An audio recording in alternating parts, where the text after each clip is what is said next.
hard work is a given, but it's all about a mindset at the end of the day. If you have the right mindset, things do happen. And I'm someone who has always believed in energy. I've always believed what you put energy to sort of comes back. You may not see it in the most obvious ways, but you will see it eventually. There's a very famous saying, right, that luck happens when hard work meets opportunity. So hard work never stops. It can never stop. Okay, you can find a million excuses, but at the end of the day, you can create opportunities for yourself, and if anything, the pandemic has taught us this, that you got to find a way, to make things happen for yourself, even with limited resources or whatever. And eventually, when opportunities come, it'll just click. It'll just happen. It'll make sense, But yeah, the hard work never stops. That was Tanvi Hans. She is a football player and also the co-founder of Sisters in Sweat. She has an incredible track record of playing for some of the best clubs in the world, the likes of Tottenham Hotspurs and Fulham in the UK. And she's currently the captain of the Karnataka football team. We talk about a lot of things in this episode, where she started playing at a very young age, started exploring the game, took the leap of faith to travel to the UK to try out for some of the clubs there, how she's constantly trying her best to fuel her passion and do whatever it takes to grow as a footballer and to always keep playing the sport. We also talk about how she co-founded this company, Sisters in Sweat, which is basically a community for women around fitness and wellness, and how it has organically grown in the last 3 years. If you're a woman or someone who's interested in sports or looking at pursuing something that is a little women-centric, then I wouldn't suggest missing this episode. There's tons to learn and I don't want you guys missing out on any of it. So stay tuned. And oh yeah, this is the first episode that we're shooting with a guest in our new studio at the Creator Studio at the Hub Bengaluru. And I'd love to hear from you as to what you think of the setup. What do you think of how our new episodes look in the comments below. And if in case you're listening to this over audio, then consider slipping into my DMs or sliding into my DMs. Is it slipping or sliding? I think it's sliding, but I don't know, I forget. Anyway, slide into my DMs and let me know what you think.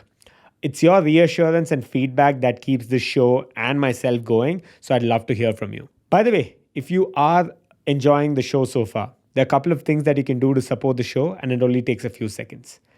You can either let your family or friends, your near and dear ones know about the episode or the show in general.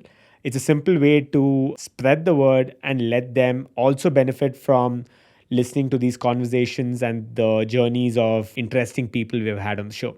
If not this, you can just simply leave a rating and a review on Apple Podcasts. It's a simple way to get people who come and find our show or come looking for good podcasts to understand that this show is worth their time. If not any of this, you can simply share the episode or the show via WhatsApp stories. It's a simple way to get a clickable link in front of the people you know. All right, I guess that's pretty much it. That wraps up the intro. Let's get right into the show. This is Tanvi Hans, episode 18.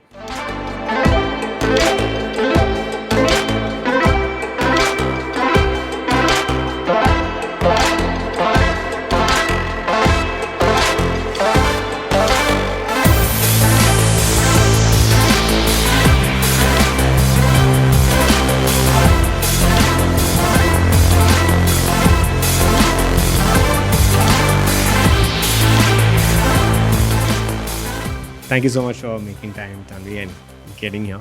I think there's a lot we can talk about. Yeah. But I think the biggest thing I want to focus on is what your background's been like in sport, and then eventually get down to, topics we don't normally talk about and which I feel people should listen to. And I think a lot of people tend to take away a lot of value from. So considering your background in sports and fitness and all of that, could you maybe just in as brief a manner as possible explain who you are for people who don't know you, and where did all this passion for sport and fitness start? Okay. So I see myself as a lot of things actually, but most people know me for the fact that I play football and I've played till a certain level. So to keep it brief, like you said, My journey started in Delhi. So I'm essentially a Delhi girl. Football started there. And somehow, for a couple of years, I got to play in UK for some couple of big clubs. And I'm now in Bangalore. So hopefully this podcast will cover that entire journey and you'll get to know me a little bit better through the podcast. Yeah. Perfect. So what about did your fascination for sports start when you were in school? Or when did it go back? And did you have a certain incident or experience that kind of got you to, think, okay, I need to really explore this aspect of sport and, do that? So I have an older brother. He's a year and a half older than me. He's very sporty and athletic. And I just hung out with him and his friends, his guy friends. And I pretty much picked up sport through that, through just being with him and his friends and stuff. And I've been pretty naturally athletic as well since I was small, and I would just pick up sports easily. So yeah, I played all the sports that my school had to offer. I went to Vasant Valley School in Delhi. And when I was about 8 years old is when I was introduced to football for the first time. I saw my batchmates, the boys in my batch, play football for the first time. And even though I love playing sport in general, the moment I started playing football, I just knew that there was a very special connection. And I just was so desperate to play at, wherever I could, with whoever I could and all that. And yeah, I think I was introduced to the sport at the age of 8. And I actually must have started playing competitively with other girls at the age of about 12. Because at that time when I started, there were not a lot of girls in Delhi that played. But fortunately, our school was the first one to have a school team for girls.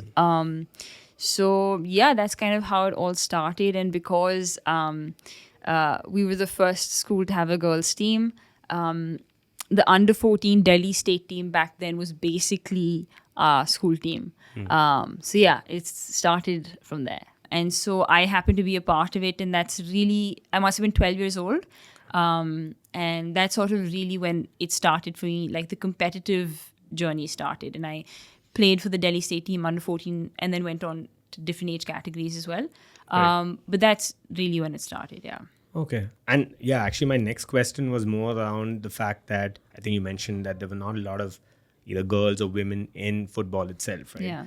We usually tend to not copy, but at least, take some sort of, let's say, any sort of, that feeling that you get for the sport is when you see other people also passionately playing the sport. Yeah. I mean, because I also have played a little bit of football, and it's only because I've seen people, how they get into, that whole, even the sportsman spirit, to just how, they build this whole team atmosphere, right? That is, I feel it will only come, especially because it's a team sport.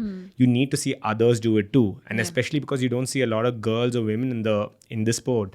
I think it's a bit of a challenge. So how did you finally? I know that it was happenstance that they formed a team there, and it turned out that I can actually explore this bit. But what would you say to someone who's playing in maybe a location where they don't have someone to look up to, because they probably see a lot of people on TV, or maybe they see you, but they don't have people to really explore the sport with, right? So what do you? Is the question, don't have somebody to look up to, or don't have someone to play with? Both ways, in the sense you also look up to someone maybe in your local community too, right? So how do you normally, how would someone go about something like that? So I actually get asked this quite often, because it is obviously still, it's still like a common situation where there is one or two girls who play and want to play competitively but don't know how to do it because it is a team sport, like you said. Right. I think the thing that I always suggest to them is that they should try and play with the boys if they can. If that is an option that they can explore, because there are football academies all over the country, mostly for the boys. But a lot of the academies have become open to girls also participating, especially up to a certain age. So if they can, they should explore that option. Because it's very possible that, because this is sort of how it happened for me as well in Delhi. When I was in 11th grade, It was summer holidays, and the boys had obviously their summer camps and stuff, but there was nothing for the girls. And I really wanted to play. So I went around looking for an academy around my area in Delhi. And I found someone, Chibursa, I think I spoke to you about him. Right. He had an academy for boys. And so I joined his academy, and I was one of like just a couple of girls. And then I think a year later, we had like a full team of girls. So it actually someone has to take that first step. And then maybe if the girls around, sort of see that, they might be interested and might grow from there, So I think the first step would be to explore the resources that are available, the opportunities that are available. It might be just for boys to begin with, but don't hesitate to actually take that first step in that direction. And then hopefully with that opportunity, there will be more girls that join in slowly, but it is a process. Right. And you got to be patient. And I think, there are many ways to do this. That's one. Then if you are a part of a school or a university, you can always speak to the principal and see how they can sort of help you initiate a team and sort of begin there as well. I guess you have to take that initiative yourself to some extent. And then hopefully, something fruitful will come out of it. Right. Yeah. Because it's easy for us to talk about these instances because we're in Bangalore, right? It's very predominantly, I know people have played football here for quite some time. And I think we spoke about this as well, which is how, football is in Delhi and other cities as opposed to, how it is here in Bangalore. So here itself, I see a dearth for, women in the sport or just sports in general, right? Yeah. So especially with women and girls in smaller cities, it becomes a little bit of a challenge. Sure. Yeah, and I think it applies the other way around as well, that I went to a school which didn't have a football team. So I didn't get a chance to explore that bit because it all goes back to the fact that it's a team sport. Yeah. And but luckily or unluckily, I had a team playing in my layout. And that's how I kind of got to nurture and understand the sport. Right. So I think it's so important, especially when it comes to all these things, because there's sports like tennis, swimming, all of those things you can take up individually. But when it's a team sport, it's so important. So absolutely, I completely agree. Yeah. And so where did that take you from school? How did that get you to where you're at right now? So like I said, because our school was one of the few that had a girls team, we basically were the Delhi state team, at least under 14. And then that's where it started for me. Then played for the Delhi state team at the various age categories. Obviously played for the school team as well. Went on captain the school team. And then I decided to go to JMC, Jesus and Mary College, which is part of Delhi University. And again, when I was deciding which college I wanted to go to, more important than the course was the fact that they had a football team and it had to be a good football team. Right. So JMC actually till date is like an undefeated team in Delhi University for women's football. So even at that time, for me, it was important because they had their own football field and stuff, which is fairly rare in a Delhi University campus. So fortunately I got into JMC and played with them for the college team, and then played for Delhi University in 3 years. Was it just you, or did you have someone else too with you who kind of, either made the cut to maybe the state team or any of these other teams, or was it just you from Delhi? No, so for the Delhi state team, we need Delhi girls. So did you know someone from your school or from your team? Yeah. So like I said first, a lot of the girls from my school made it to the under 14 team because it was our school team. Right. And then the thing is that the circle of girls that played was so small at that time that we all knew each other. And a lot of my college girls, JMC girls, were in the state team as well. And you just sort of get to know each other because you see the same faces at the limited competitions that are there anyways. Right. So I guess we all knew each other before as well. And of course, we got closer through the tournaments. So college happened, played for Delhi University. So one of the things that happened was in 2009, I was called for the under 19 India camp. Mm-hmm. And I think I was in the first year of college then. Mm-hmm. Basically, I have a foreign citizenship. Mm-hmm. Indian in every sense though. I was born in India. brought up in India, studied in India. Even both my parents are Indian. Only thing is that my mum was born in London.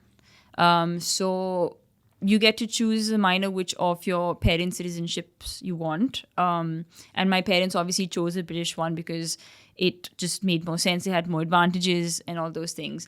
I don't think they knew that I might want to grow up to play for India, or this might become a problem. So ironic, right? Yeah, exactly. So when I was at Gwalior, where the camp was, I was there successful for a good month, making it through the lists and everything. But then finally, they came back and said that because of your citizenship, you can't actually go on to play for India, which is a bit of a bummer. But at the same time, I don't think I took it very badly, because for me, I just wanted to play. And I knew I had, again, that Chibursar's Academy to come back to. So I had a place to play. So even once I came back from Gwalior, I was playing with, the boys, and I was playing in whatever competitions I could. So as long as I was playing, I was okay. Right. And I was being challenged, I was okay. So after college, I decided to do 1-year masters in UK, in England. And eventually went to Exeter University. Again, when I decided to choose the university, it was important that they had good facilities, and I had like a good experience as far as football is concerned. But did you pick UK just for football? Okay, so a couple of reasons. Obviously, I had a citizenship, and a friend of mine, so I told you, right, Jyoti? Yeah, Right. so I think both of us sort of decided that we might, go together. And I don't know for what reason exactly, but I just wanted to go to UK and sort of experience it. Okay. And yeah, so that sort of just happened organically. And yeah, so Exeter University happened. Was there for a year, played for the university team. In fact, for the first couple of weeks, I didn't even make it to the first team. I was in the second team. Right. And that was a huge bummer for me, because I was very used to sort of being, one of the better players in Delhi or whatever. But it was good. I remember at that time, like I said to you on the phone as well, that at that time I actually started working on myself physically. Right. Up until then, I was just dependent on my natural athleticism and the speed and everything that I had. But with the English girls, I was just getting knocked off the ball. And I realized how important the physical aspect of the game is as well. Right. And I can't just rely entirely on my athleticism, right? So, or my skills even, for that matter. Right. So yeah, I started at that time. I must have been 2021. That's when I actually started doing push-ups every morning and sit-ups and everything. I started working myself physically as well. Right. And then after 2 weeks, I made it to the first team. And yeah, I loved the exposure I got. The facilities, the coaching, everything was superb. And so once I came back after my master's to Delhi, I figured that, I have my foreign citizenship. I can't go on to play for India, which is the highest level that one can play at. But I can always, try opportunities, see what I can do in London. Right. Now that I've had exposure of English women's football, and I love it, it's it's obviously so well structured, and you actually are challenged. So I approached my dad and I sat him down and I said that the plan actually was for 1 season. So I told him that I want to experience it. There are some clubs I've heard in London that have open trials for girls. There's no guarantee that I'll make it, but I'll give it everything I can. And so, fortunately, he was super supportive. And I think, I owe a lot to him, because he's been into sports himself. So he played tennis for Punjab. Okay. At a certain level.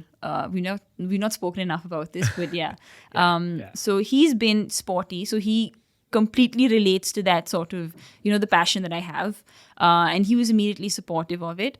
So the next conversation was with my coach, Chibursar. Right. And I told him that there are certain dates, because I emailed these clubs to find out the exact dates of their trials. Right. And I told him there are these dates. Just going to land up, and hopefully I'll make it. Yeah, so we have a few months up until that point. Just if you don't mind, could you just train me? And the thing about him is, because he has been an athlete himself, I think he's been a sprinter and things like that, and he's trained himself entirely. He loves passion projects, and I feel like I was one of his passion projects, and he saw a lot of scope and things like that. So I was like a daughter to him, and he was like my second father. So morning and evening he trained me. Didn't actually charge me anything. And yeah, I like I said, I didn't have a social life at all. I was just training. And then I just landed up. This was July 2013. I landed up for trials for a couple of clubs. And fortunately, like Tottenham liked me. And then I signed with them and played with them for 2 seasons. And then decided to switch clubs to Fulham in the 3rd season. And then I came back to India in 2016. So I know what you're going to ask. Why did you come back? That's the next question. Everyone asks me that. Right. So like I said, I sat down with my dad. The conversation was for 1 season. Because I just wanted the exposure, wanted to challenge myself, see if I was good enough, see how much I could absorb in that much time, all those things. Right. And I knew I had the advantage of the citizenship, which could be seen as a disadvantage in India, but I could sort of, explore the opportunities in UK. So 1 season became 2, 2 became 3. And then my gut sort of just told me that I'm ready to come back. And so, I came back in 2016, and then a lot has happened since then as well. But maybe I'll answer that question specific. Yeah. Sure. Yeah. One thing I actually wanted to ask you was what did you go there to study? Did you? Oh, at Exeter? Yeah. So I did international management. So I actually wanted management to do... Management or what? I mean, okay. So it's MSc in Right. international management. So basically, you study everything from smaller companies to international companies and how they would sort of be managed if it was small scale or large scale. Okay. And then various skills and verticals under that. Okay. So for me, actually, I wanted to do sports management. And I did get that course in, I think, one of the London universities. But then I chose Exeter as a university over the course because of their football team also. Yeah. But at the same time, the international management did help me get like management skills, which I feel I can apply now in Sisters in Sweat, or can apply any venture for that exactly. Right, yeah. Right. Absolutely. So yeah, I mean, that's the course I did eventually. So what did you do as part of your undergrad here? At GMC? Yeah. So I did economics and entrepreneurship. Okay. I actually enjoyed entrepreneurship, and I was pretty decent at it, which is why I decided to get into like the whole management thing even in my master's. Right. Because I sort of saw that once I do it, like sort of, hang my boots, I'd like to sort of get into the management of like a football team or something like that. So, so it just made sense. That's basically what I studied. Cool.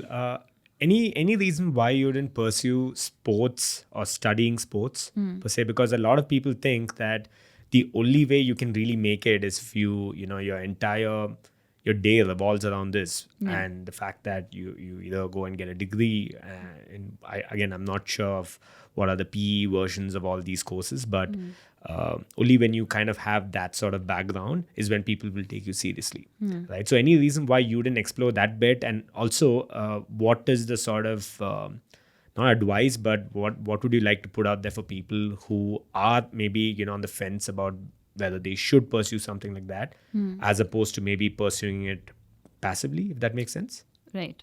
You mean in education, specifically in sport? Yeah. Like a sports management course, sports science, like Sure, that? Yeah. So like I said, I wanted to do sports management, but I ended up doing international management. And I was not against that idea at all, because of the fact that I wanted certain skills that might take me beyond sport, I've understood one thing in the Indian system, having come through it for very many years, is that, I mean, it is of course, it's well appreciated to be specialized in something. So maybe like a sports management, sports science would be like, it would have its value for sure. And if you're certain about that, obviously that is what you should do. But if you are unsure, I think it is okay to do a course that might give you multiple skills and might have a broader umbrella, because that might give you ideas as to which direction or what you're more passionate about or what you have a more of a flair towards. So for me, the skills and the education that I learned through international management, I'm now applying in Sisters in Sweat. And see, Sisters in Sweat is a much, now I haven't really spoken about it, so I can't say much, but basically it's a community, right? And yes, it's built around sport and wellness, but there are so many aspects to it beyond sport. I mean, just like any other venture, right? Exactly. Yeah. So there's so many aspects to it beyond sport, so I definitely feel like it was good that I went into something that was a little broader. And like I said, through my experience in India, the one thing I've understood is because I've played football for so long here, one person has to play so many roles. Even if you just look like the call I just took, right, to excuse myself and take that call, was because I'm the captain of the team that I'm playing for. But there's so much I'm organizing for the team beyond just captaining the team. I'm organizing the fact that some of the outstation players have food, the accommodation's comfortable. I have to basically wear multiple hats, right? So for me, just in general, if I was if my thought is very linear and my skill set was very linear, I don't think that I'd be able to, just be, survive basically here or do well in such a situation. So I think I would definitely, if someone is a little unsure, take a broader subject, see what might work for you, and it's okay to have multiple skills even at a certain level, and then you build on the ones that you want to and that do challenge you or whatever. So yeah, I think everyone, at least in women's football, I'm telling you, has to wear multiple hats all the time. At least if you have a certain responsibility, there's so much that you have to contribute beyond just the little role that you otherwise have. So that's what I would suggest to them. Yeah. What about education in the physical activity of, I don't know what to call it, I'm not sure what the courses are, where you I think nutrition and something on the lines of PE and all of that, right? Do you see those courses and are those beneficial? Because I've not explored those. I've seen a few documentaries around those, but again, in India, it's a little, I don't know what the niche is like. So have you seen something there? Yeah, so see, if you go down a nutrition path or things that again comes into sports science, so you'd be sort of specializing in that. And that is, I think, see, again, if you have discovered your passion for it early, then 100% that makes sense. But for me, I wanted to get into management. I just knew I wanted to get into management once I retire as a footballer. Management of something related to football would be great, like a football team or, like a community or whatever. But I was always, I don't know, since a young age, I knew that there was so many things I'd have to do at once. So yeah, I think, what was the question? No, something on the lines of sports science and, nutrition and all of those. I mean, if you have to pursue something like that, is that beneficial? Or? It is definitely beneficial. Right. So like I said, when people have something that they specialize in and they do well in that specialization, 100% it has its value. And you can sort of put out, whatever charges you have because you specialize in one of the most certified people in that area, for sure. And I would definitely recommend if you discover your passion early for it, go for it and see and try and achieve as many certifications as you can in that area. But if you're sort of broad-minded and you aren't 100% sure, but you have an idea of which direction you want to go, then take a broader thing. But for me, I never had that. I didn't have that passion for learning like nutrition and learning different muscle names and stuff. I think I learned that just by the the natural course of being a footballer or being into into sports, and being around people who coached me all the time and stuff. So obviously I picked up on what's right, what's wrong to do, etc.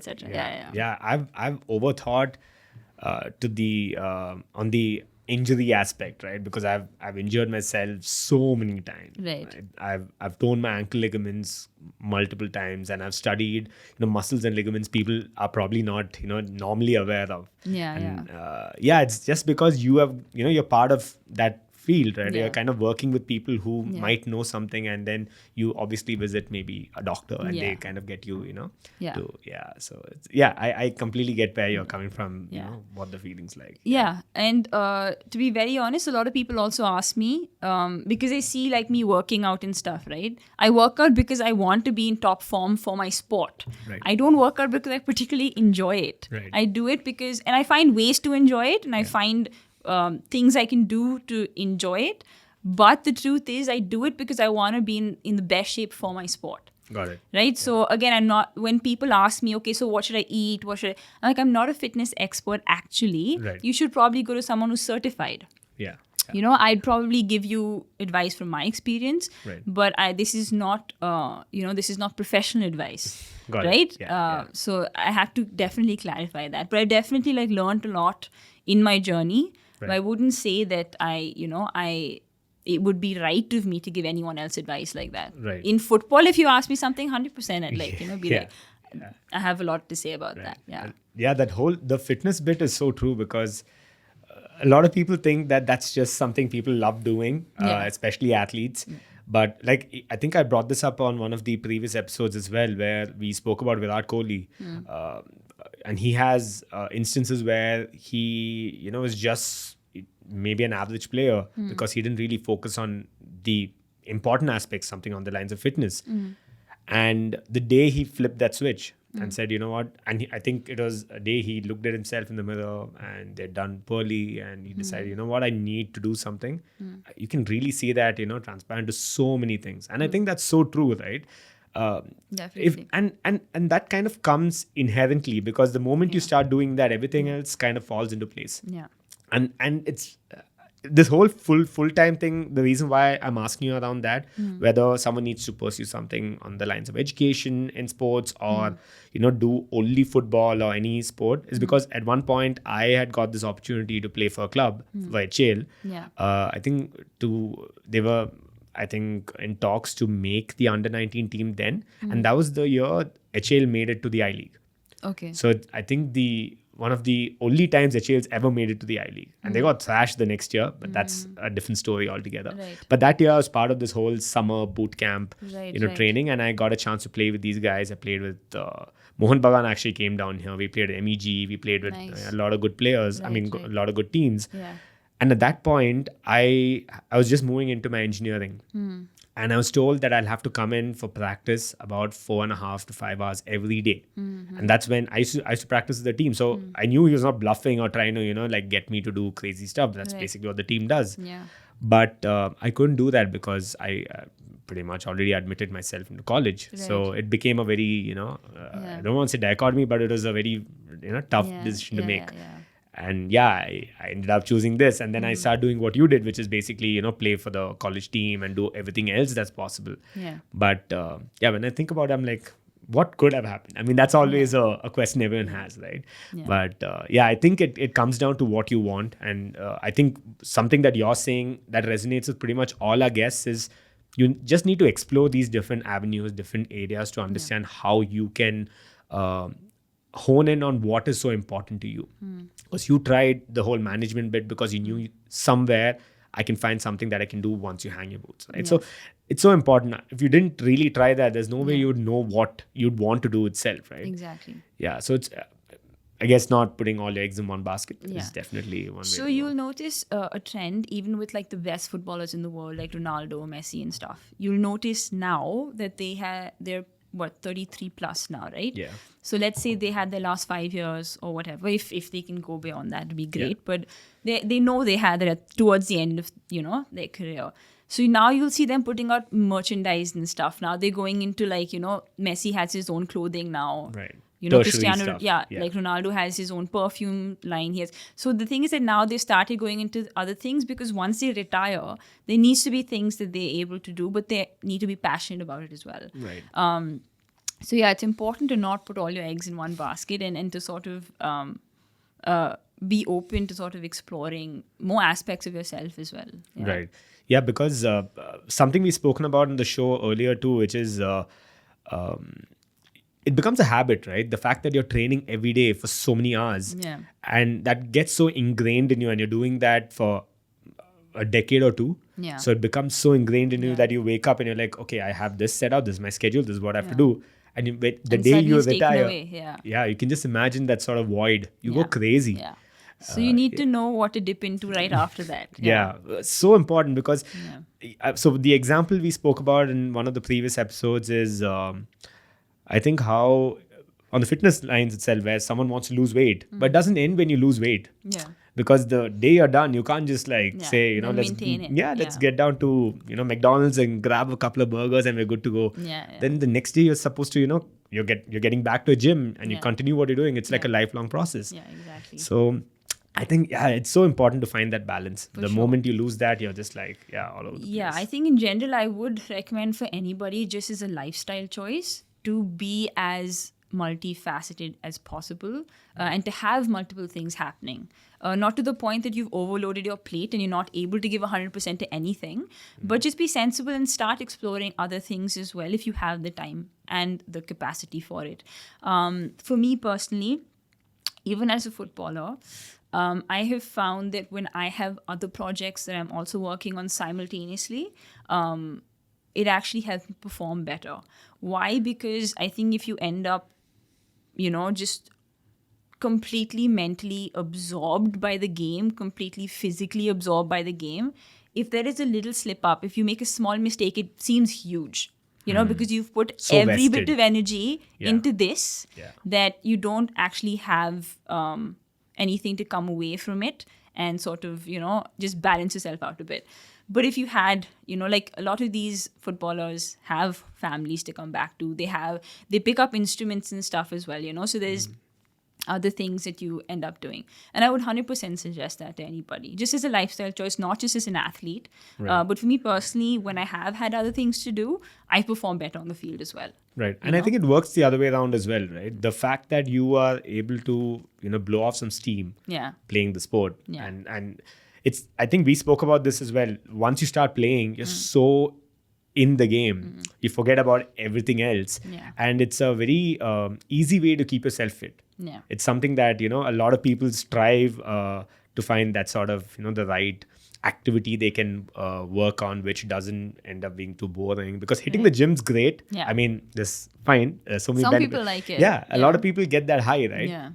But no one starts off by saying, I love going to a gym. Let me just get the membership and go. No one feels that way. Yeah. But when it's a sport, it's a very inherently a very childish feeling, right? You loved the sport back then. Yeah. And I think we spoke about that as well. A lot of people, and especially women, after a certain, and I wouldn't just say women because I've seen a lot of guys as well who don't pursue sport after a certain, an age group.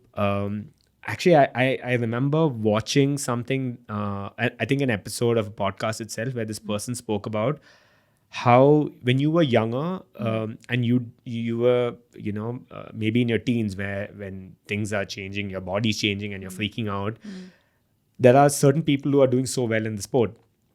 And then you go and try and, because you like the sport, you try to play it and then you end up, screwing up and they ridicule you feel down, and then that gets so ingrained in you. Then you decide, this sport's just not for me. Or maybe sports itself is not for me. And you see a lot of people who have, have that sort of feeling or that sort of, outlook. Right.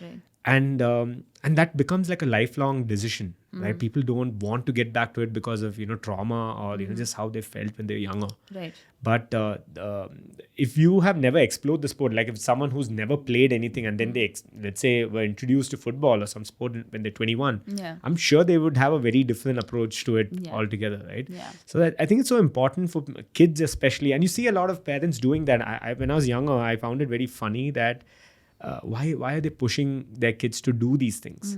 But it's also because, like you said, to explore places and understand whether you even, the idea is not to keep you there for 10 years. Yeah. So just bloody go and get it done with. Yeah. But if you are, if you find a passion for that, great. Yeah. So did you see anything on those lines for yourself, or do you see a lot of friends or people around you who used to be so involved in the sport and you've seen, and now it's just like... Yeah, for sure. So a lot of like I said, right, I saw my batchmates, the guys in my batch in Vasant Valley School, play for the first time when I was about 8 years old. and they all had a natural flair for it as well. I know a lot of the guys are naturally very athletic and fast and stuff as well, right? So, and they went on to do very well through high school and all that stuff. And it was always a joy to watch these guys play and sprint and all those things. A lot of them stopped, and obviously now when I sort of go in and see their feed on Facebook, whatever, and I see like they aren't really as active as they used to be, in football for whatever reason. It could be multiple things. It could be that they lost the passion. It could be a lot of things. It is obviously, it's sad because those guys were sort of, the people that I started with and the people that inspired me and things like that, right? So I do see that. The truth is I see it a lot more in girls than I do in guys. Guys still have their little social groups, their WhatsApp groups that still go out and play once a week or once in 2 weeks or whatever. That exists well into their 30s, Right. Whereas with girls, it would be a rare sight to see after college itself, let's say 22, 23, that they continue to play sport. They'd probably drop out of it early 20s, right? And so I think I've seen so much of it. And I remember, like, even when my coach for our current team, he looked at me and said, "Why don't you get new talent for our team?" So he Like said, it's because an abundance and lying around. that's one. No, so he said, "Why don't you get players that you know and stuff?" Right. And I just said, "So just look at my age. Everyone at my age is actually retired. Most of them have just left, or they've got other things to do, or they've got families now and stuff, But I'm only 30, actually. I'm not like 40 or something, Right. But that is the truth in women's football, A lot of them have sort of got different lives now, And yeah, so I think it is definitely more prominent amongst women for whatever reason. And I think to touch upon what you said earlier, if sport was sort of reintroduced to you or introduced to you slightly later in life, whether you're a girl or a guy, I think the difference in their acceptability and the fact that they would probably enjoy it more is just the intention that they're coming towards the sport with this time. And it's just probably with the fact that they want to enjoy, or it might be the fact that let's just do it as an exercise form. Whereas probably when they're younger, everyone wants to prove themselves, everyone wants to do well, everyone wants to be the hero, and if for any reason they aren't that, then it's, it's discouraging. Yeah. Except you don't feel that competitiveness once you grow older and you're doing You're it mature, for that, right? Yeah. And you're doing it for different reasons. If your intention's different, it's just to have fun and stuff, then you'd probably accept it a lot, more easily. Absolutely. And that's what I'm noticing, at least with all the women that are now playing in their 30s and stuff. Yeah. So have you seen a lot of women opening up to the sport now? Is it, especially because I think we spoke about how football in general, of course, is growing in Bangalore and India. But at the same time, there's also a small boom, if you will, for women's football as well. Obviously, relatively much, much smaller than what you see men. But you see a lot of women now, young and old, stepping up and wanting to explore the sport. For sure. There's been so there are basically two sides to it that I'm involved in both, actually.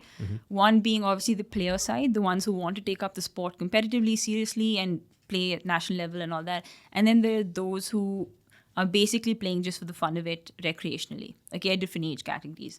So I'll address both. Yeah. So the girls who want to play seriously, 100%. It has increased so much. In fact, just in the 3 years that I went to UK, like I said, right, I knew the entire pool of Delhi girls that played. Yeah. Okay, because we all just saw each other every year again and again and again. Yeah. And then I went away for 3 years, came back, and all of a sudden I didn't recognize 70% of the girls in 3 years. Okay, and I was like, okay, that's good news. That's actually really good news. And I was playing with the girls at college. So I went back and played at the GMC ground once I came back in 2016. And I didn't recognize most of the girls. And I was like, this is good news. This is a really good thing. And this was 2016. And now in 2020. So you can imagine how much if we have maintained that momentum of growth, how many more girls have picked up the sport. I think it has to do a lot with the support that they get even at school level, at college level. And it is definitely increasing. I think more schools are wanting to put out women's teams now and, girls' teams and encourage them in sport. And I'm seeing that for sure. So definitely an interest as far as competitiveness is concerned, the competitive side. A lot of younger girls picking it up and stuff. In fact, you should watch our under-19 Indian women's team now. They're absolutely kick ass. I right did now. see something, I think the year before last, they were killing it.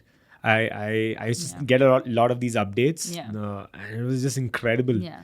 Yeah. So yeah, definitely. And then come to the recreational side, where girls and women are maybe picking it up just for fun.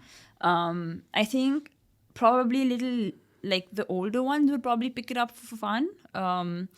And I see a lot of that, right? So I don't know. So should I just segue into Sisters in Sweat maybe? Sure, go ahead. Yeah, absolutely. There's no format here. We can just do whatever we want. Okay. Yeah. So when I moved to Bangalore in 2017, one of the reasons I moved, like I said to you over the phone, I just follow my gut. I just trust it a lot.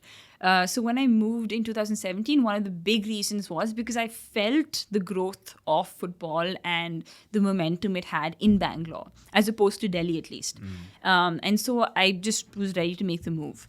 I also have family here, so it made sense. Yeah, you knew the city to some extent. To some extent, yeah. So yeah, I made the move, and basically how Sisters in Sweat, this wonderful women's community that we have, is all about. It happened very organically. And the fact that it happened organically is proof of the fact that there is a natural interest, and you just have to provide the opportunity, and there is an interest towards sport in general for women at a recreational level, right? So at the end of 2017, Shweta Sabai, she's part of the Nike team as well. So she was one of my only contacts because I knew her through Nike. She was one of my only contacts in Bangalore, and I leaned on her a lot for a lot of my opportunities here. And so, anyways, I'm not a very social person. I don't go out and party much. I'm glad that you're here at least. Yeah. I mean, I'm not in the sense I'd come for stuff like this, but I don't like parties and stuff too much. It's just not my scene. Right. So she dragged me out this one evening at the end of 2017. It was a friend's birthday. And she introduced me to this friend of hers called Shunali. And she introduced me basically as a footballer to Shunali. Shunali was a few drinks down, so we didn't know whether to take her seriously or not, but anyways, we heard her out. And she suggested that we sort of train her and a few of her friends in football, just sort of teach them the basics and all that stuff. So, like I said, we didn't make much of it because she was a little drunk. But we anyways sort of booked a small 5-a-side ground that weekend with no expectations, really. We thought it'll just be her and maybe 3 other women at the most. Right. And 17 women turned up for that very first session. Yeah. And we did a 1.5 hour session where Shweta handled the first half hour because, again, you have to keep in mind the age of these women and the fact that a lot of them have left sport or haven't played football and stuff. So you have to get their bodies ready for that, right? So she, for the first half hour, handled the warm-up and stuff, got them ready. And then for the next hour, I taught them the basics of football. We did a few drills, and we ended the 1.5 hours with a small 5-a-side match. So yeah, they loved it. They loved the experience, and they actually came back to us and said that why don't you do this every weekend? Just a one-off session every weekend. So that was end of 2017. We've been doing that ever since, and from 17 women now we've grown to 500 women. The community has really grown, and we've not invested anything in our marketing or anything. It's just been organic. The women have loved it, and they tell their friends about it, and they'd put up photos about it, and the friends would get interested. Oh my God, this is so cool. And it just grew. Right. So, that answers the other half, the recreational stuff, that if that opportunity is actually provided, but you also need to be a certain breed of person, right.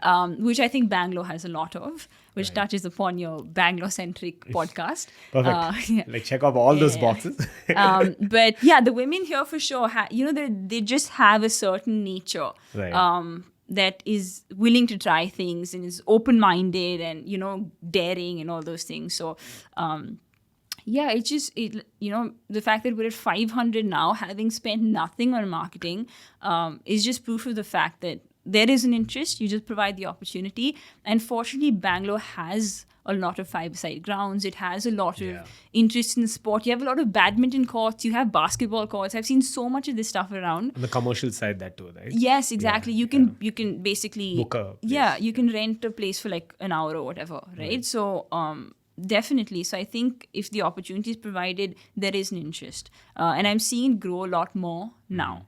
I don't know what the reason is why it's happening now, but it's happening. It's a good thing. Yeah. Of course, yeah. Yeah. I actually want to talk about, before we get into some more of these abstract topics, right? I think a story that you wanted to, narrate to our viewers and listeners, and I think a lot of people will be able to really relate to it. I think you were a big fangirl of the Bend It Like movie Beckham? Bend It Like Yeah, Beckham. yeah. And a lot of people know that. And it was, I feel, that movie was so ahead of its time. Yeah, for sure. I think even today it's still not relevant. Yeah. Yeah. But yeah, before we get into that bit though, because the movie is about a Punjabi girl with the setup being in London itself, right, in UK. So what have you seen in terms of the difference in which how women look at the sport there as opposed to here? And also on the how passionate they are about it and how people are supportive as well. Do you see a lot of that? So yes and no. So to my surprise, a lot of people in UK still don't know about women's football, even though it's so like it's obviously there at a much larger scale in UK. There are still a lot of people who don't know about it, and there's still a lot of families, I feel, who may not be as supportive. It's, of course, a lot less in comparison to India. I think the difference is the fact that there are a lot more opportunities there. That is, come on, England is like the hub of football in general. Yeah. People just grow up with the ball there. You know, that's their first Christmas gift is probably a football. Right. So it's very like inherent there. And for that reason, it's also accepted a lot easily. But there are parts of the community that are still very like unaware of the fact or not very accepting of it or whatever. In fact, I remember sometimes in between my club trainings, I'd have a few days in between my club trainings, and sometimes I'd go and play in like a local park and stuff, because there's literally like a football ground or a version of a football ground every few meters, right? So I went to one of these grounds and played like just a friendly with some guys. Okay, I didn't know them, I was just playing with them. And there was like a bunch of them who was so shocked at the fact that I could play and I could play well, you know? So, and this is London. This is not even like the outskirts or something. It's London. The capital of exactly. football. Yeah. So if that, feeling exists even in a place like that, then you can imagine how much of it exists here.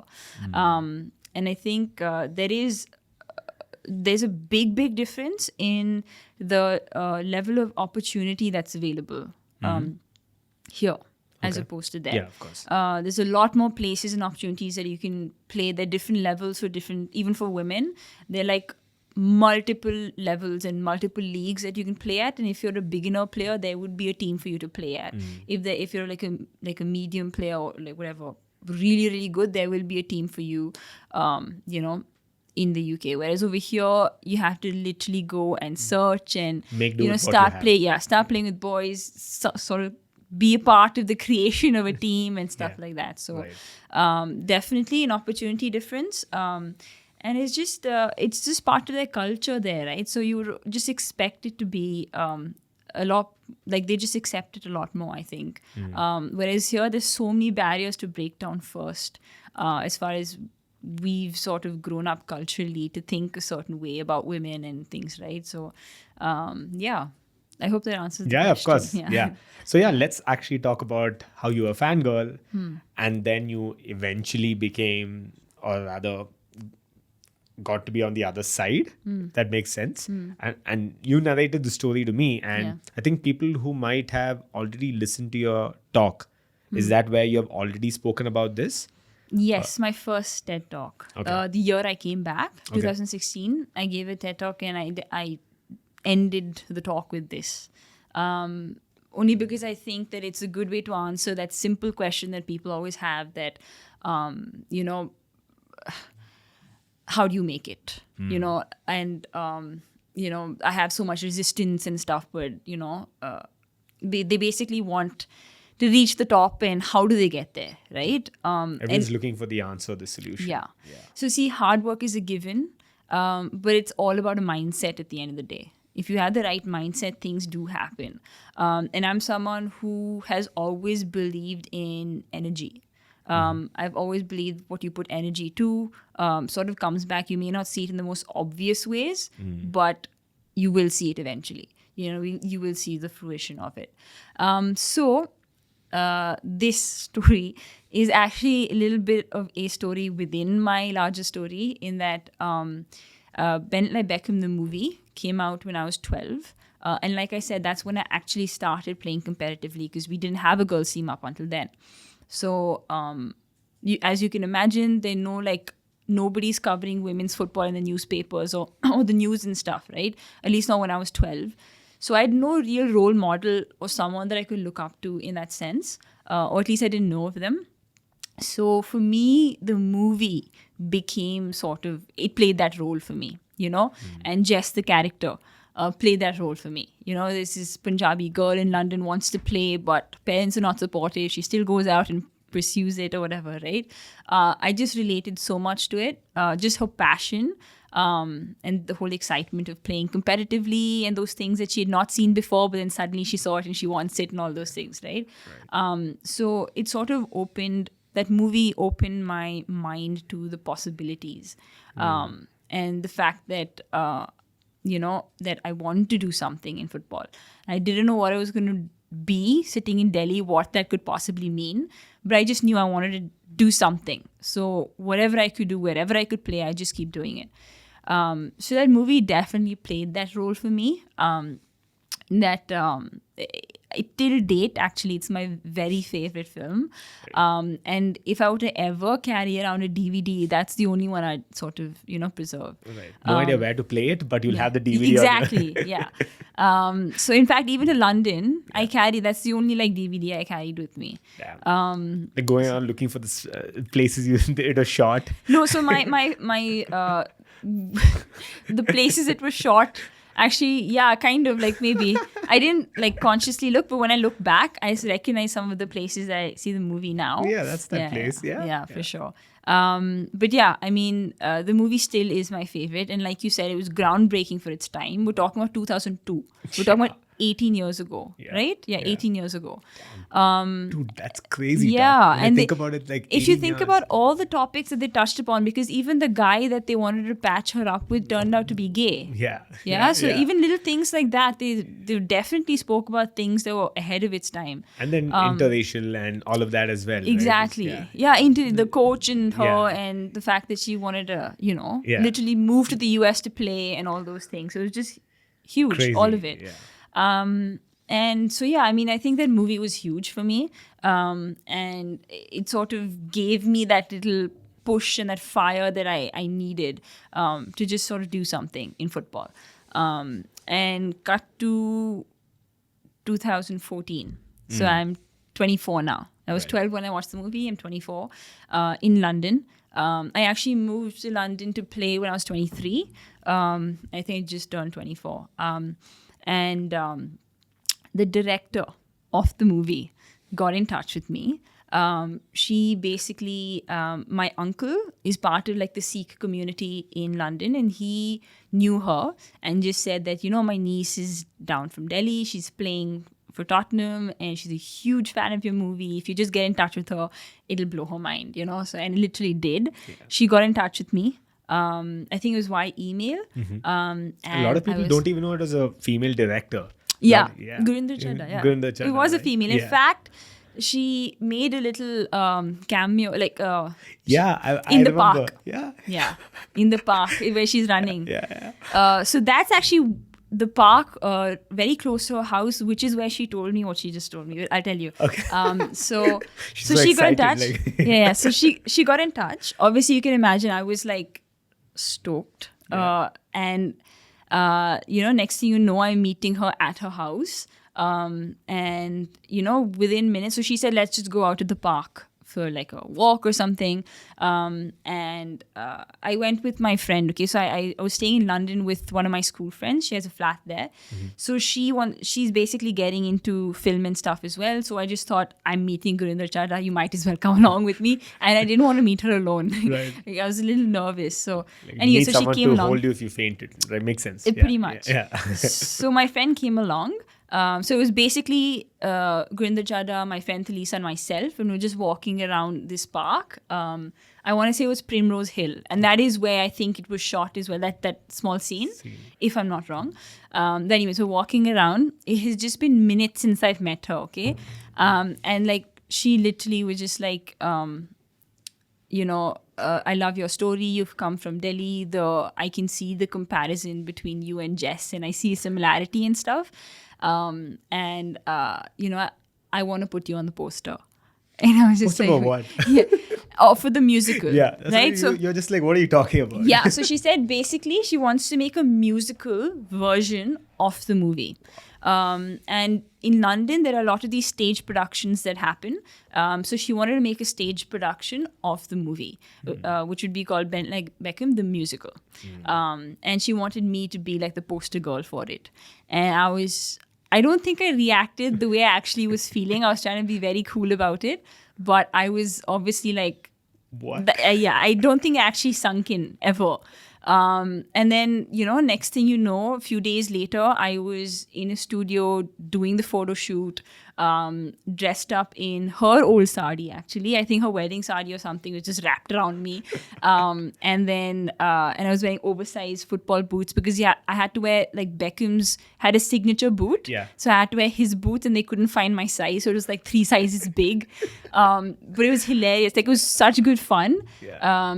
The shoot happened, and then a few months later, once they were done with the whole rehearsals and ready to announce it and stuff, the posters were all over, like the buses, taxis, underground, the tubes. Oof, it was just so much. But it was just amazing that, when I never really absorbed all of it while it was happening.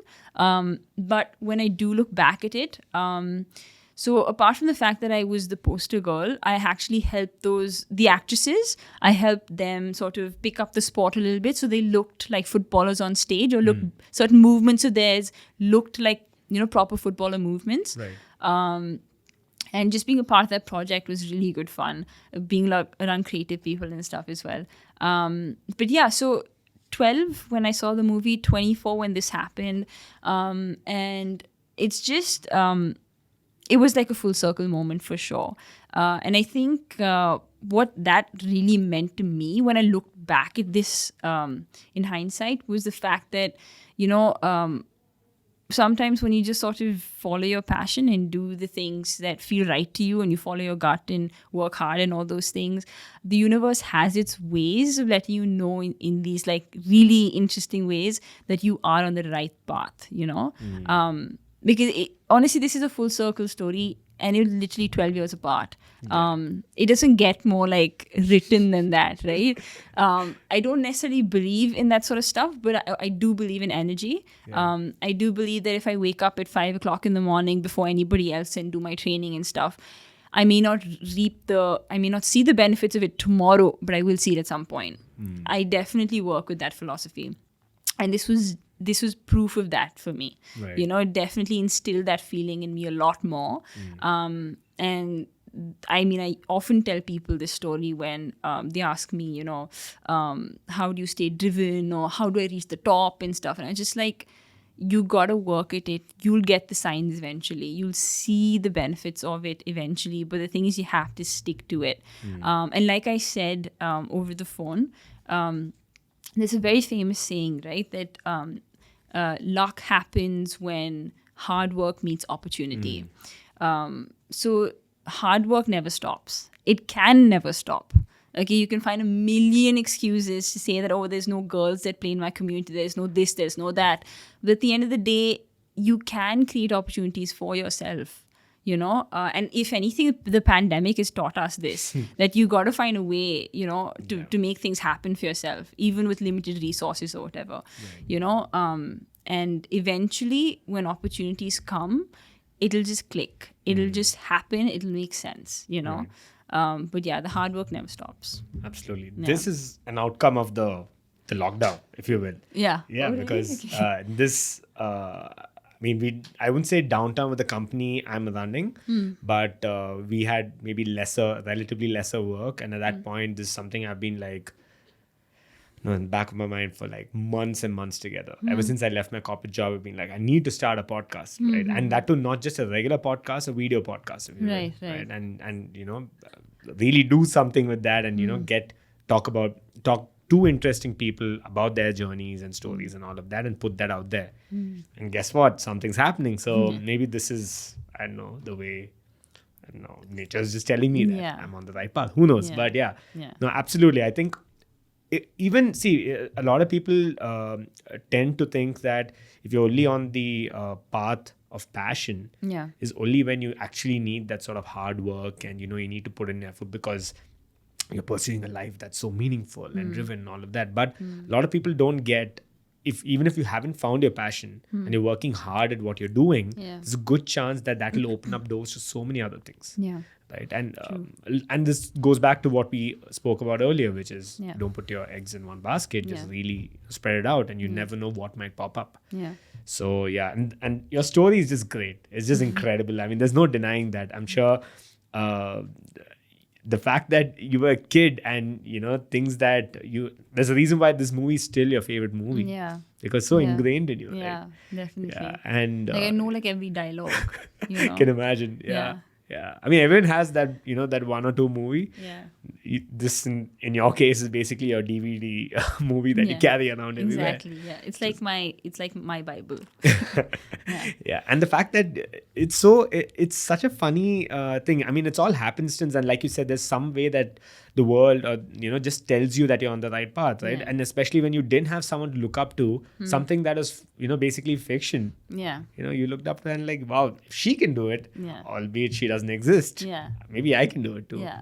Which is great. Yeah. Yeah. And there are a lot of these movies we used to lose our shit about when you're younger, which is, I mean, I'm sure you've seen Goal, right? Which one? Not the Indian one. The The English one, yeah. Of course, Yeah. it's incredible. I mean, it's Yeah, when you yeah. grow up. Okay, when you're younger, you used to look at it and like, damn, how did they shoot this? I mean, they've shot it in the Bernabeu. They've shot it in, at Newcastle's home, which is crazy. And you're just like, okay, they couldn't have, shot it right when the game's happening at St. James. Right. So, and then when you get older, you look at like, so that's how they did it. But still, you go back to and say, wow, this movie is Yeah. just so incredible, Yeah, right? yeah, definitely. Yeah. Yeah. So I know exactly what, maybe not exactly, but I know that's sort of how you look at these kind of movies. Yeah.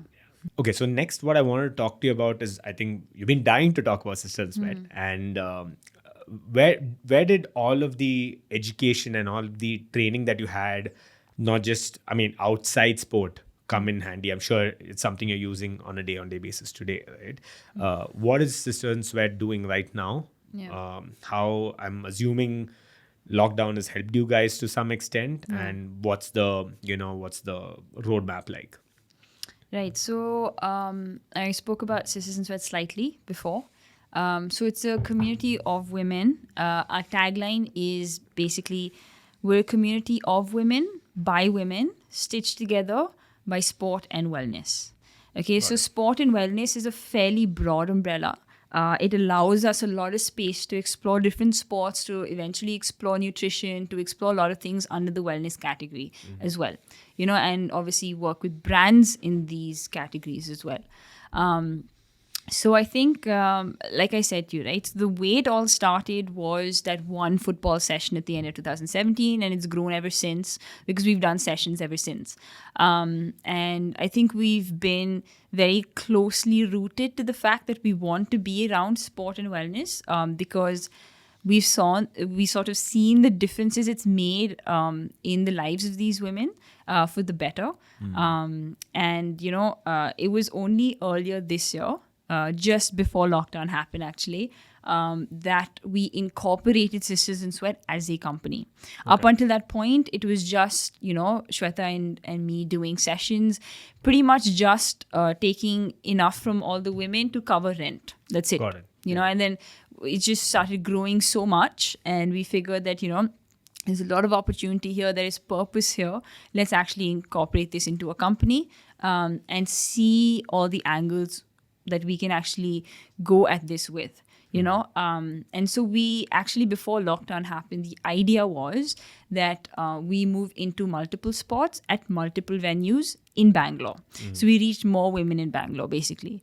What the lockdown ended up doing was forcing us to move online, which worked very well for us because we started offering formats that we weren't even considering first. Like now we do a Monday Pilates session, Wednesday Shweta handles HIIT, Fridays I was doing football, now it's become a push-up workshop, and then we have our Sunday dance every morning, right? So every Sunday morning.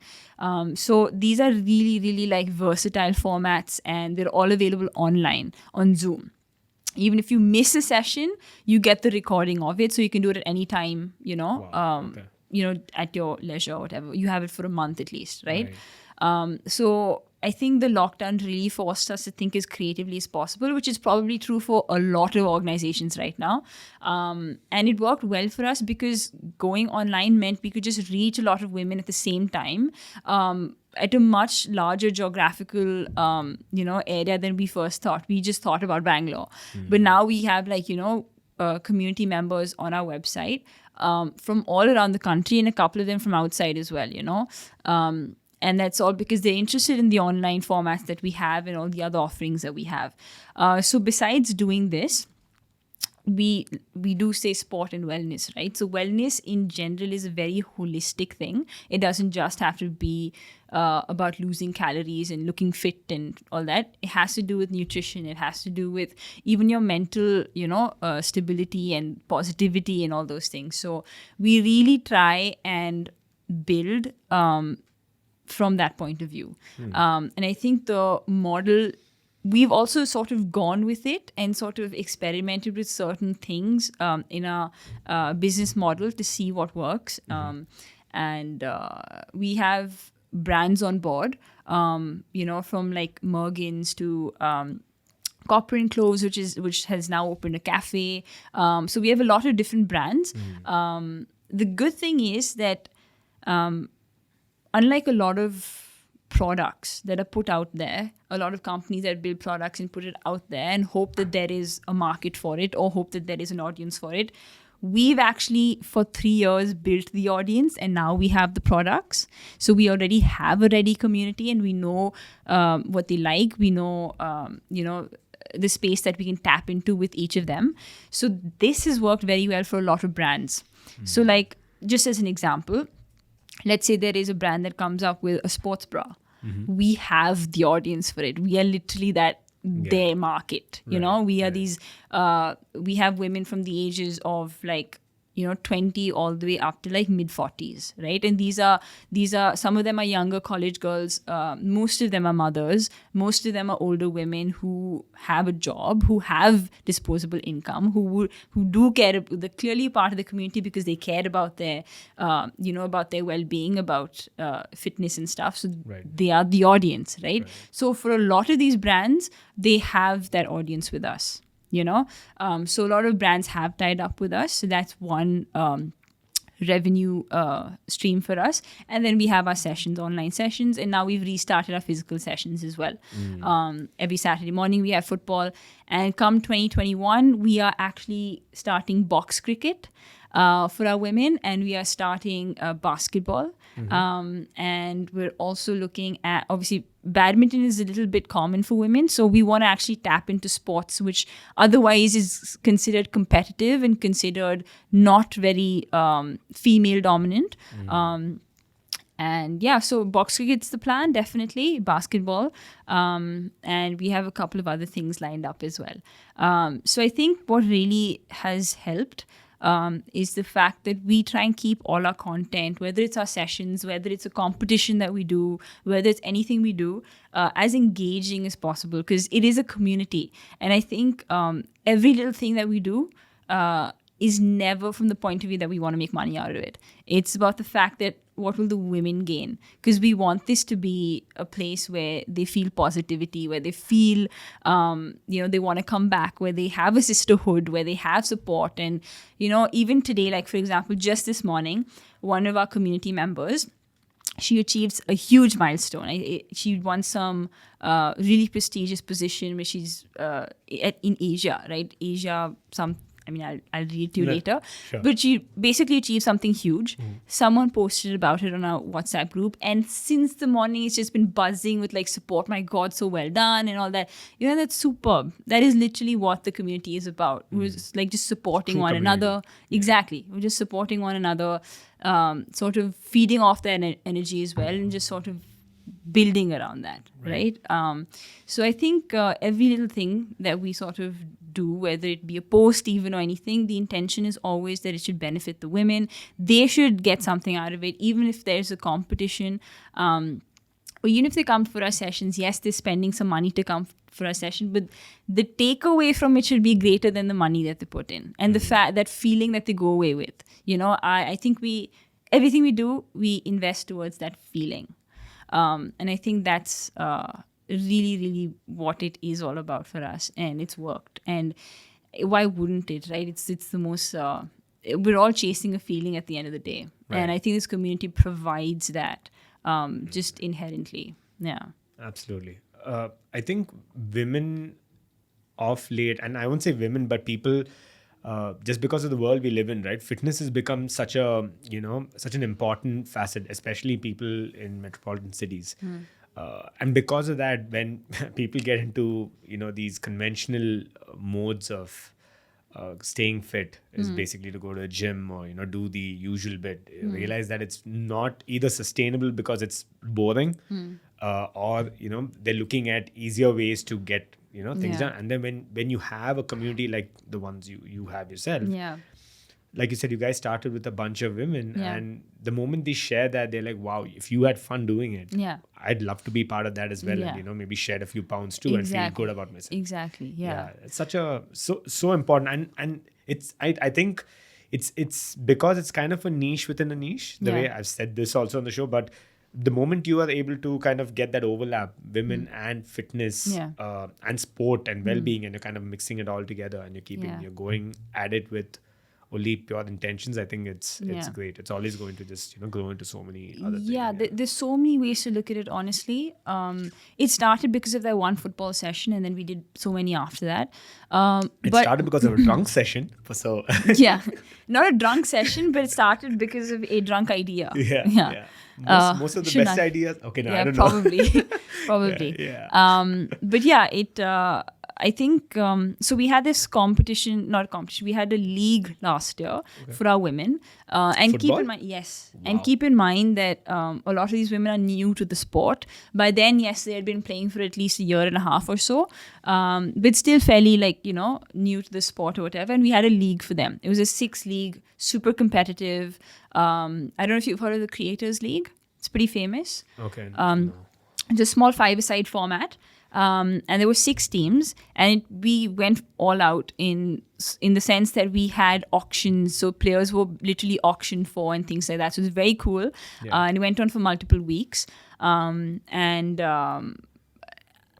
I can't tell you till date, all the women that participated in that still feel the buzz of it, because it's the first, keep in mind, a lot of these women are mid-30s, early 40s, are mothers, have so much else happening in life. And then they're playing this serious 5-a-side league, in proper kit and everything, right?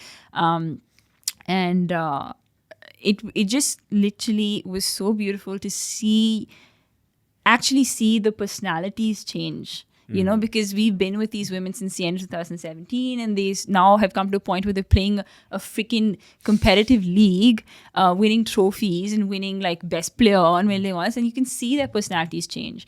And you know, there's so many beautiful things that happen within all of this that maybe because it's such a part of everything that's happening that we don't notice it, but when we do sort of look back, something as simple as, you know, a lot of like, what is a soccer mom? A soccer mom is someone who will take their kid for their soccer practice or whatever, right?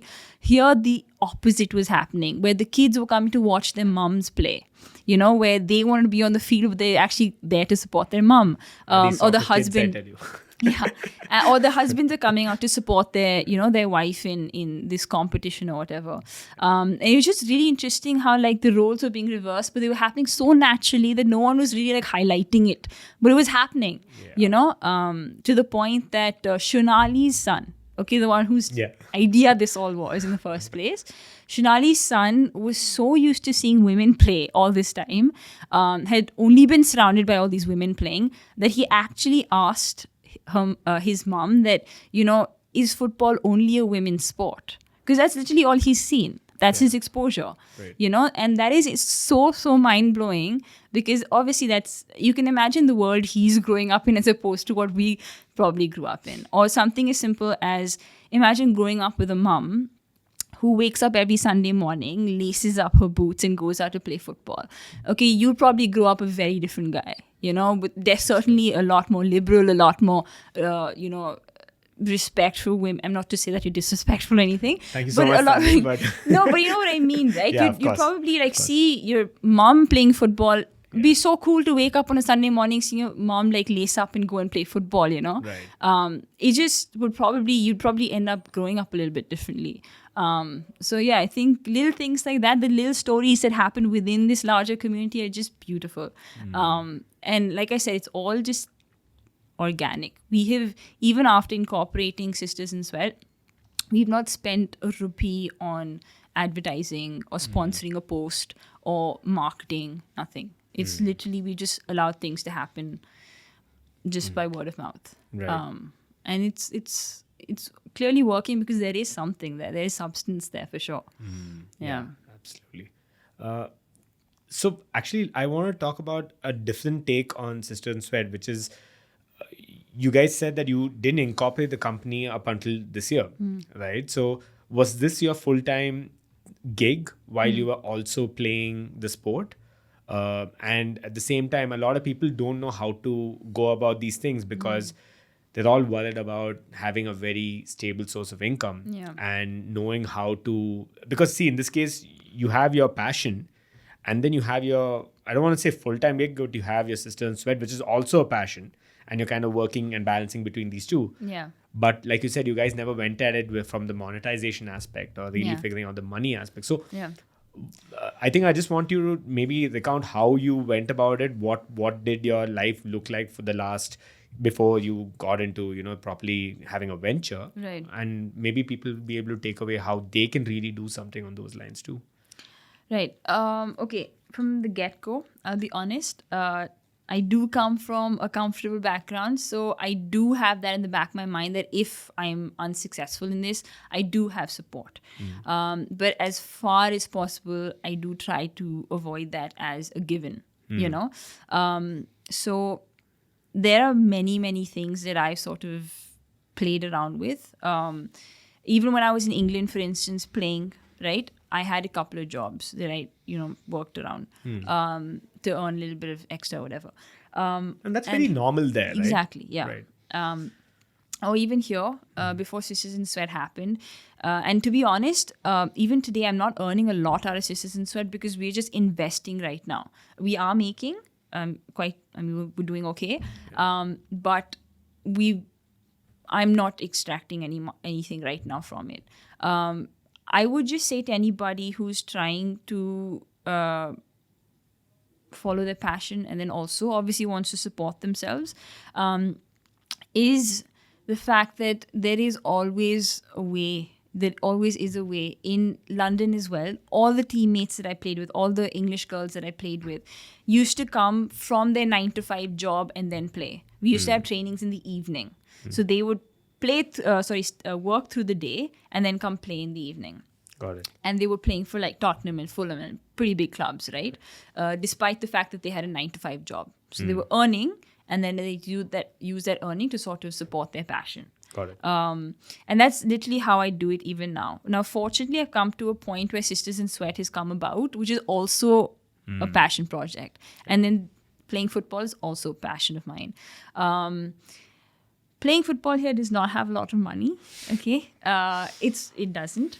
And I really haven't earned much from football, really. But anything else I've had to do has had to support my passion for the game.